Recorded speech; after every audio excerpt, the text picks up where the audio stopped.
Iš Evangelijos pagal Joną. Jėzus kalbėjo: dar daugel jums turėčiau kalbėti, bet dabar jūs negalite pakelti. Kai ateis toji tiesos dvasia, ji jūs ves į tiesos pilnatvę. Ji kalbės iš savęs, bet skelbs, ką bus išgirdusi, ir praneš, kas turi vykti. Ji pašlovins mane, nesims iš to, kas mano, ir jums tai paskelbs. Visa, ką tėvas turi, yra ir mano. Todėl aš pasakiau, kad ji ims iš to, kas mano, ir jums tai paskelbs. Šį saulėtą sekmadienį sveikinu jūs visus iš Jeruzalės, iš mūsų tėvo bažnyčios, iš vietos, kurioje Jėzus savo mokiniams davė Tėve mūsų maldą. Vietos, kurioje mokiniai pirmą kartą į Dievą galėjo išdrįsti kreiptis kaip į savo tėvą, kaip į mūsų tėvą, ne tik tai Jėzaus, bet ir mūsų tėvą.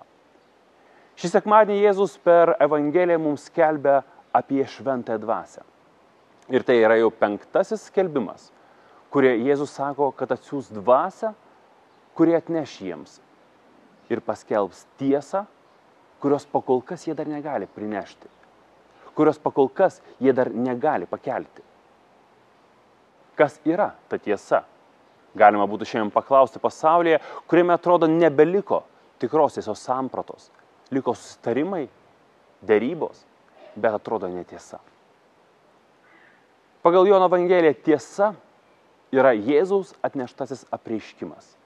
Apreiškimas apie tėvą ir apreiškimas apie jį patį. Ir kodėl Jėzus sako, kad žmonės, jo mokiniai, negali priimti tos tiesos? Dėl labai paprastos priežasties. Jie dar nėra gavę šventosios dvasios. Jie dar nėra jos priėmę. Kai šiandien žiūrime į pasaulį, į kurį jau beveik prieš 2000 metų buvo išlieta šventoji dvasia, į kurį nuolatos visus tos 2000 metų plūsta šventoji dvasia į visus krikščionis, galima užduoti klausimą, kodėl yra tiek blogio pasaulyje, kodėl tiek neteisybės, kodėl tiek daug išnaudojimo. Juk jeigu priėmi šventąją dvasią, rodos viskas turėtų pasikeisti. Tik štai, vakariečių ir rytiečių supratimas apie sampratą, supratimas yra skirtingi. Vakariečiams supratimas jisai asocijuojasi panašiai su tuo, kas yra supratimas moksle. Pavyzdžiui, kaip galime suprasti matematiką, fiziką, biologiją, tą pačią mediciną, bet kokį kitokį pasaulietišką mokslą. Kai mes kalbam apie rytų tautų, apie žydų supratimą, mes kalbam ne tik tai apie proto supratimą, mes kalbam apie širdies supratimą. O supratimas širdimi reiškia tiesos priėmimą, įsisąmoninimą ir gyvenimą pagal tą tiesą. Ir štai čia glūdi priežastis to viso blogio, kuris yra šiuo metu Europoje, o galbūt ir visame pasaulyje. Yra daug tų, kurie vadina save krikščionimis, bet tikrai yra maža tų, kurie yra priėmę šventąją dvasią ir pagal ją gyvena.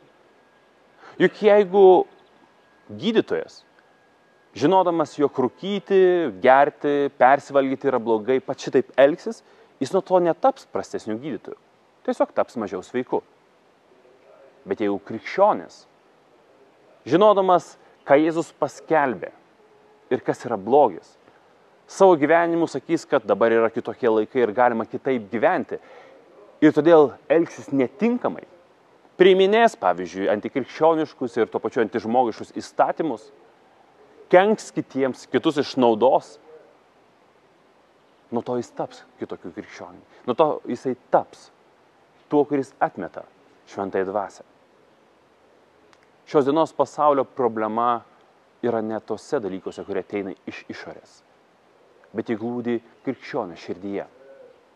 Tame, kad jis yra atmetęs šventąją dvasią. Jėzus sako, kad dvasia. Jėzus sako, kad dvasia, o dvasia yra ta, kuri paliudija, ta, kuris ateina per vandenį ir kraują. Ne tik tai per vandenį, bet per vandenį ir kraują, tai yra Jėzų Kristų. Jeigu ta dvasia apsigyvens mumise, mes ne tik tai protu suvoksime, kas yra švenčiausiai trejybė, bet priimsime į širdį ir pagal tai gyvensime. Nebijokite žengti to žingsnio ir atverti savo širdies Dievui. Nebijokite priimti šventosios dvasios, kuri perkeis jūsų gyvenimą. Nebijokite susitaikyti su Dievu tuo būdu, kuriuo Jisai prašo, neieškodami savų būdų. Juk jeigu jūs priimsite šventąją dvasią, pasikeis jūsų gyvenimas. Jeigu tą šventąją dvasią priims jūsų draugai, artimieji, bičiuliai, pažįstami, pasikeis pasaulis. Kuo daugiau žmonių priims šventą dvasią, kuo daugiau gyvens pagal ją, pagal tą dvasią, tiesos dvasią, kuri atneša ir padeda gyventi pagal Jėzus apreiškimą, tuo labiau pasaulis taps ta vieta, kurioje iš tiesų yra gera gyventi. Ta vieta, į kurią kažkada Dievas pažvelgė ir pasakė. Ir Dievas matė, kad tai buvo gera. Būkite palaiminti ir pilni šventosios dvasios. Būkite tos dvasios nešėjai. Būkite Evangelijos skelbėjai. Amen.